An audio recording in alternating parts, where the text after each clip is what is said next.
mbokk yeeg xarit yi téléspectateur RTS 3 Tamba tey nag may am mbégte kontante ndax maa ngi fii ci quartier dépôt fas yéene def li nga xamante ni rek mooy seen beneen numéro ci li nga xamante ni mooy les ndogu de la RTS 3 tey nag ki ñuy dalal mooy maître Sidiki Kaba maître Sidiki Kaba dinañu waxtaan ak moom lépp lu nga xam ne jëm na ci wàllu askan bi waaye li ñu gën a soxal mooy li nga xam ne mooy l'emploi des jeunes waaye nag balaa loolu dinañu xool maître Sidiki Kaba nan lay ndogoo ak famille am ak bu ñëwee Tamba nan lay doxalee kon topp leen ma dem ci biir rek ànd ak yéen ñu xool ndogu maître Sidiki Kaba. في شهر رمضان الكريم فأبشروا هيا فهل من مذكر أيا عباد الله رمضان حاضر مؤن كاره dari sang maha rahman dengan mu beribu dosa dihapuskan semua amalan dilipat gandakan bagi umat Rasulullah Ramadan أفضل ما مر على دنيانا من أيام وبه نزل القرآن على خير الأنام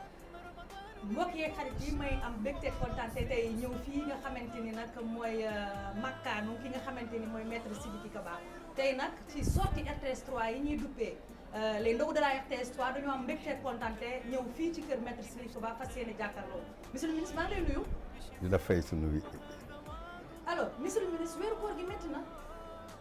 waaw mën nañ wax métti na mais weer bi nga xam ne la yàlla daf ñu teg ndax dafa bokk ci les 5 piliers de l'islam mën nañ wax ne daal Tamba xaw na tàng mais lii tamit dafa bokk ci weer parce que weer bi weeru bu gën a am solo ci l'islam ci les 10 derniers jours comme ni ñu ko waxee mooy guddi laylatul xadr di ñaan suñ borom guddi boobu ñu tase ak du suba. alors nga nekk ministre ñu xam ne ministre mooy soldat république bi mooy kiy liggéeyal république bi yow nan ngay def bay ndogoog askan bi chaque jour ndax gis nañ la tey ndaw yi nga boole sa kër ndogoog ñoom. d'abord il faut que ñu bàyyi suñu xel que ñun ñëpp ay doomi aadama lañu ay jullit lañu fonction portefeuille lu passager la mais ni nga nekk warloo ko fàtte. doomi aadama nga ñi nekk sama wet tamit dama leen di xool ci bët doomi aadama donc mbégte du rëy la ci man ci ndogu tey ak COJER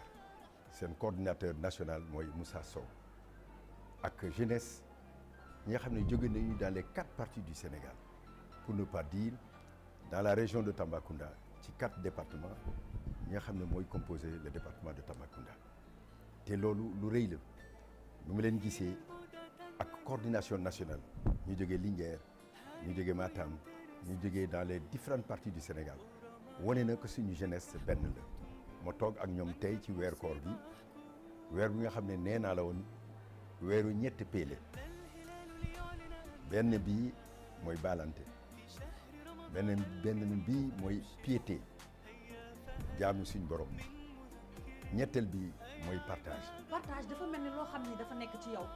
ñëw nga fi joxe ay don tey nga woo askan ñu ndogoog ñoom partage loo xam ni la da nga ko doon ci say waajur wala bëgg-bëgg la bu ne ci yow. dinaa wax dama ko doon sama waajur ndax kër gi 1931 la sama taw papa 1931 la juddu ci kër gi te sama papa bu njëkk ba ñu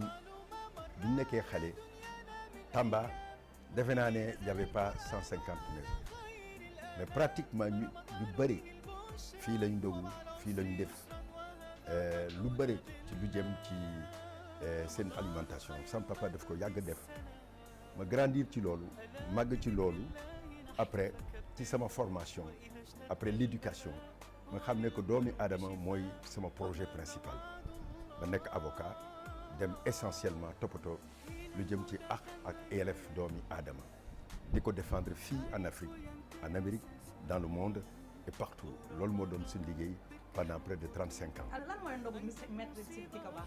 ndogu bi composition bi madame Kaba moo ko def mais lu ci bare mooy li nga xam ne loolu la ñu trouvé suñu defee suñu ndogu en famille am na mburu am na croissant am na date am na caakri am na bisaab am na soow donc pratiquement mooy li nga xam ne dans toutes les familles sénégalaises loolu lañ fa fekk te jaarama madame Kaba xëdd bi man du ma xëdd parce que lu ma préféré mooy ma lekk benn yoon après avant minuit après damay xaar le lendemain. dina lay arrivé nga ndogu bureau jël benn tàndarma rek ndax liggéey oui bi ça peut arriver. ndax liggéey bi liggéey bu métti la te tant que jeexuma li may def bëgg maa dem bëgg maa ñibbi damaa bëgg terminer lu nekk sama taabal ndax liggéey bu am solo la pour le Sénégal. alors maître Sidiki Kaba acteur société civile tey mu dugg ci politique transition bi expliqué ñu ci tuuti. transition bi dama nekkoon Paris président de la République woo ma am na lu mu wax te loolu dafa am solo nee na nit ku ne da nga war a changer nga liggéey pour sa askan te damaa bëgg nga ñëw participer pour le développement du Sénégal et le développement de Tambacounda te yàggoon na ci àll bi lu toll 35 ans loolu bare na soo gisee bi ñu nekkee société civile dañ doon défendre ay cas ñëw fii ci Sénégal voir le ministre de la justice ñu ne diw yàgg na ci kaso bi def na juróom-ñeenti at atte wuñu ko ou diw dafa war a bénéficier grâce alors loolu lañ doon plaider su dee juróomi dossier la ñu am ñaari dossier ñi nga xam ne dañ ko satisfaire ñu kontaan mais bi ma nekkee président de la wetu président de la République te mu nommé ma garde des Sceaux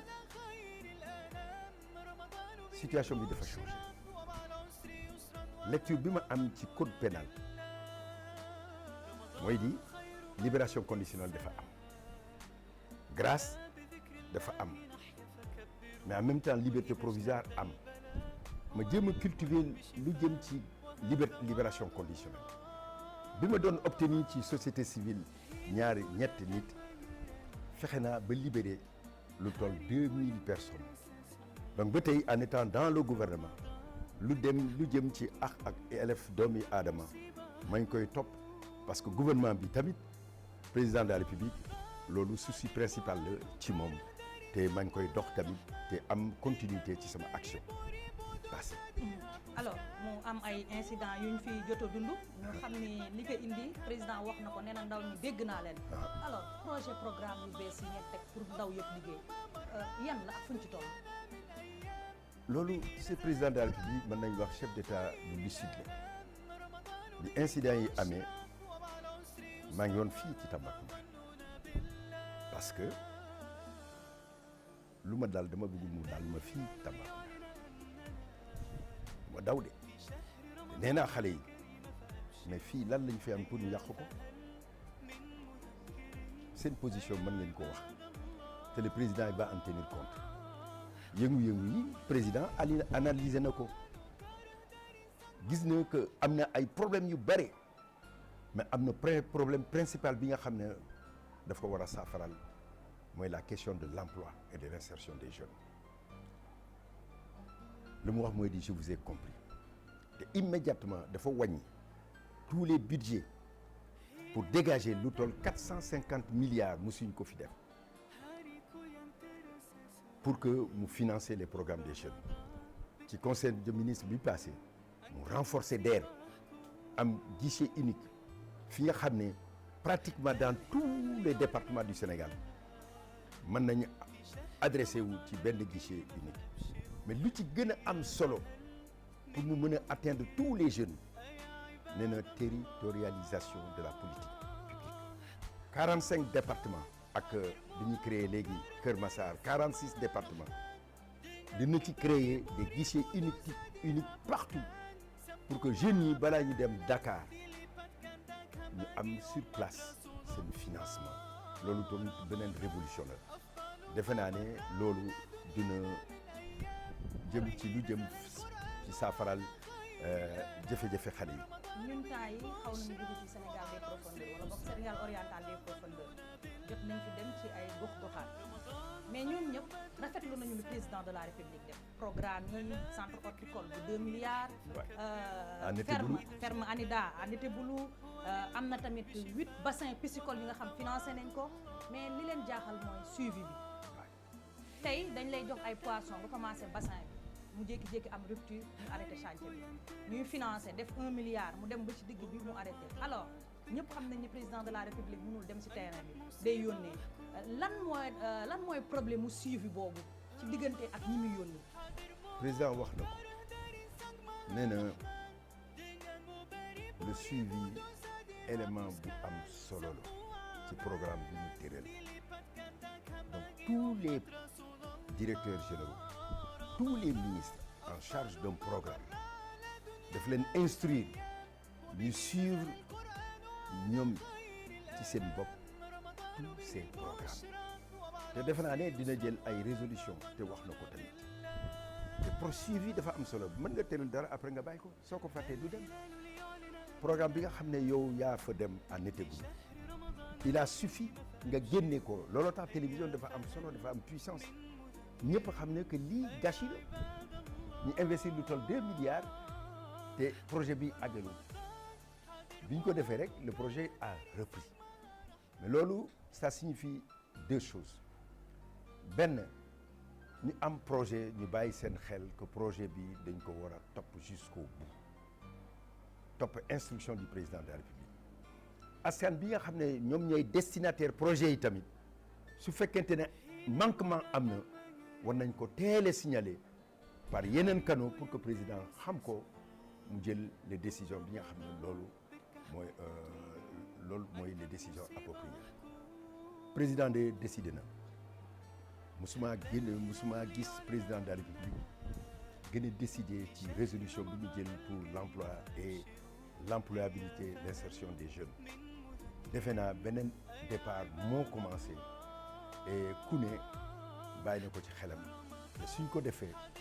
il y aura totalement beneen changement beneen coppite bi nga xam ne dina tax la jeunesse va avancer au Sénégal. Tambacounda am na ndox Tambacounda day taw bu baax Tambacounda am na suuf mais ñi ngi gis ndaw yi di jël gaal bi di dem est-ce que ñàkk sensibiliser la wala xeeb métier la lan mooy sa lecture bi nga ci def yow. 3 éléments benn bi xale yi dañoo bëgg a dem loolu dafa am immigration soo gisee Sénégal oriental terre d'immigration soo jógee Gadiaga dem Bundu ñëw fi Niani ñëw fi Wuli soo c'était sur l'ensemble du territoire national fii mooy la région la plus vaste mais la moins peuplée parce que ñu bare dañu dem te dañuy yàgg voyager nekk depuis près de lu toll ñeent fukk ak en France et à travers le monde mais immigration nee naa tamit projet familial la ak projet social parce que kuy dem dafa am la bénédiction de ses parents ou de sa famille ñu bare dañu xalaat que amélioration bi ci bitim réew lay jógee te loolu la ñu war a changer parce que li ñu gis Europe actuellement gis nañu que la situation est de plus en plus difficile soo fa demee situation SDF ngay nekk mooy sans papier fekkente ne sans papier nga doo am liggéey doo mën a liggéey te doo mën a dimbale sa bopp doo mën a dimbale donc say waajur ñetteel bi c'est que le gouvernement lui-même état bi dañu mën a gën a jël des dispositions benn bi exode rural ñi jóge fii dem Dakar cela veut dire d'abord dañu war a fixer xale yi fii wax nga ferme yi en fait 14 la ci 14 yi ci Sénégal oriental ñett rek ñoo marché particulièrement dans le département c'est peu te foofu tamit c'est pour les jeunes mais à peu près ay mag rek ñoo fa nekk cela voudrait dire que le travail de la terre mooy c'est beneen question bi c'est le travail de la terre c'est valorisant il faut ñu jëlee ko comme li nga xam ne loolu moo tax ñu am autosuffisance alimentaire xoolal li ñu fi lekk essentiellement bitim réew la jógee ceeb béyuñu ko heureusement que maintenant nous avons des productions records au niveau de la vallée et production bi ñu am ñeenti at yi wane na que c'est possible que le Sénégal puisse produire li nga xam ne mooy suñu production donc de riz. Donc ces questions ñetti éléments yi yëpp ñu ngi ci biir immigration projet social la projet individuel la mais en même temps projet bi nga xam ne la et il faut que le gouvernement jël matuwaay pour jéem a jox liggéey xale yi loolu tax le projet du président de la République wax na ko pour fixer xale yi dina am dans les 45 départements maintenant les 46 départements ay centres de formation pour employabilité parce que mën nga jàng te métier bi amuloo ko employabilité moom moo tax nga mën a liggéey directement loolu yëpp su ko defee je pense que mën na changer lu bari. alors maître Sidiki Kaba ku ko xam ne day dajale njaboot li tubaab bi wax day rassembler loolu benn signe bi mooy tey ndogu bi ñëpp a ngi fi ku bokk APR ku bokkul APR keroog ñi nga doon jox ko askan wi yëpp wutoo ci xaaj wutoo ci seen mais maître Sidiki Kaba nag njaboot ji dese nañu juboo dañuy dégg léeg-léeg xiiroo ak ñaayoo doo leen woo waxtaan ak ñoom. oui loolu tamit dafa bokk ci démocratie wax sa xalaat def ci bokk démocratie sottante xel def ci bokk démocratie ak Alexis Tocqueville am na lu mu wax mais vitalité la mooy xëccoo bi mais lu nga am solo rek mu bañ a déboucher ci violence président de la République li ñu woonee ci au niveau de l'APR mooy di jubu xam ne man nga am sa vision bëgg a jubu ak ñoom mais xam ne ñaari loxo ñooy càccu benn loxo doo ci am benn son mais soo defee nii nga am son mais bii ça brasse le vent mais lu am solo ci man te président de la République looloo tax parce que dañ koy fàtte je suis le délégué régional daf ma nommé délégué régional daf ma nommé au niveau du secrétariat exécutif moom mii Moussa Sow bu ngi foofu au titre de la jeunesse. daf la nommé délégué régional mooy. dafa wax ñëpp bootu sa ginnaaw. voilà wala du loolu. loolu la te maa ngi ko jéem a def matin midi et soir léeg-léeg dafay métti mais lu am solo c'est que chaque fois que dañu war a def ci échéance ñun ñëpp dañu booloo fii ci centre bi dem ci élection gagné ko ci lu rafet te soo seetee de 2014 ici soo xoolee les résultats de Tambacounda ñun ñëpp dañuy def campagne ensemble monsieur le maire mon maire Mambala Lo Modou Marsal le docteur Salif Samba Diallo ñoom ñëpp le DG Mamadou Kassé le DG Malal Camara ñoom ñëpp ku lim Dioum Bandadje bi nekk fii c'est le vice-président du conseil départemental ñun ñëpp on se met ensemble on fait la campagne ensemble te campagne yi dañ koy gagner tous les jours donc après ku ne mën nga am sa ambition mais am na ñi nga xam ne ñu bare dañ ko fàtte politique bu fàtte yàlla pare na dem mun doo jël place kenn Dieu est le maître absolu des destins naa leen wax dara man sama grand frère Lassana Kaba ñoom ñëpp xam nañ ko moo doon politique depuis 40 ans avec les Madi Sissoko li mu doon politique c'est d'être ministre de la justice c'est d'être ministre dans le gouvernement man mii rakam man lañ nommé man leneen laa doon toppatoo moo doon ak yelleefu doomi aadama. yow gëmoo woon politique. non. du woon sa ambition. Macky Sall moo ma dugal politique c'est pour le président Macky Sall que je me bats lu tax ma nangu ko parce que projet bi gën a am solo dans sa politique mooy justice sociale population vulnérable mooy les pauvres c'est ça mon combat te loolu mooy le combat du président de la République nee na équité sociale te loolu lu rëy la daf ma convaincre ci côté boobu équité territoriale ci sama gis-gis Sénégal oriental bi nga xam ne mooy Sénégal oriental oublié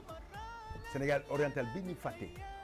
mu nekk Sénégal oriental opulent mooy Sénégal oriental bu am richesse. alors am na sa benn mbokku acteur bu nga xam ne jot naa def ak moom les sorties de la RTS 3 ci ndogu bi mu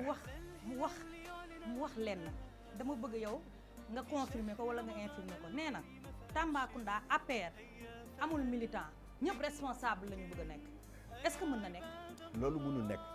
mais bu ñu fàtte que président de la République moom mooy déterminer par exemple soo nee da ngay dem candidat mais un parti dafa am règle président moom mooy désigner dinaa la wax dara suñu maire en 2017 président man la désigné comme tête de liste man maay le député titulaire du département de Tambacounda le maire c'était mon suppléant après président nommé ma comme ministre su ma nommé woon ma démissionné ci sama poste moom du nekk honorable député man maa nekk ci assemblée nationale mais président de la République moom mooy décider que diw moo nekk tête de liste yeneen élection yu war a ñëw comme les locales mais ay xëccoo yu bëree am dañu fàtte dara il y a le chef du parti c'est lui qui va dire qui peut être là ou qui ne peut pas être là ku fi war a nekk ku war a topp kii mais soo nekkee ci parti mais mun noo nekk sa propre chef Macky Sall mooy le chef du parti moo créé APR c'est le chef de la coalition Benno Bokk Yaakaar man balaa ma positionné ci dara moom lay déglu te kilifa kenn du ko benn. alors Maître Sidiki Kaba question bi ñëpp di xaar. candidat nga pour mairie Tamba. te yow dégg nga li ma la wax léegi damay liggéey pour askan bi te fii heureusement ñoom ñëpp xam nañ ko xaw ma ba dugg ci politique de xam nañ dama yàgg ñëw fii ci Tambacounda li daan jógee France di sama papa jund ak sama doom yëpp ñëw fii def tabaski dem musuma tàggu avec la jeunesse de Tambacounda les ASC là dans les années 85-90 laaj leen ñoom ñëpp xam nañ ko lu may def maa ngi koy def ñu ne ko ñoo ngay yóbbu ay nit màkk waaw 287 personnes laa yóbbu màkk mais lu près de 200 dama ko defoon avant d'être dans le gouvernement donc par conséquent Tambacounda fii laa juddoo ci kër gi comme ni ma la ko waxee sama taw papa il était nelaw na léegi il est né ici en 1931 donc fii laa juddoo fii laa yoroo fii laa màggee fii laa jàngee ci hôpital ci comment ça s'appelle école régionale après dem au lycée Van Vollenhoven de Dakar jàng foofu après faire les universités de Saint-Louis et d'Abidjan et de Dakar donc par conséquent li ma la bëgg a wax mooy di Tamba mooy sama base soo fa demee sama ñaari maam yi ñu ngi foofu soo demee ci armée bi vous verrez le caveau familial des Kaba na yàgg mais dara su ma dalee fii ci Tamba. alors yéen acteurs politiques yëpp da ngeen bëgg nekk maire poste yeneen sax day gën a élevé mais da ngeen bëgg nekk maire lan moo tax pour gën a jege askan bi. ça dépend waxuma la ko de lu wër te wër maa ngi nii di défendre les intérêts des populations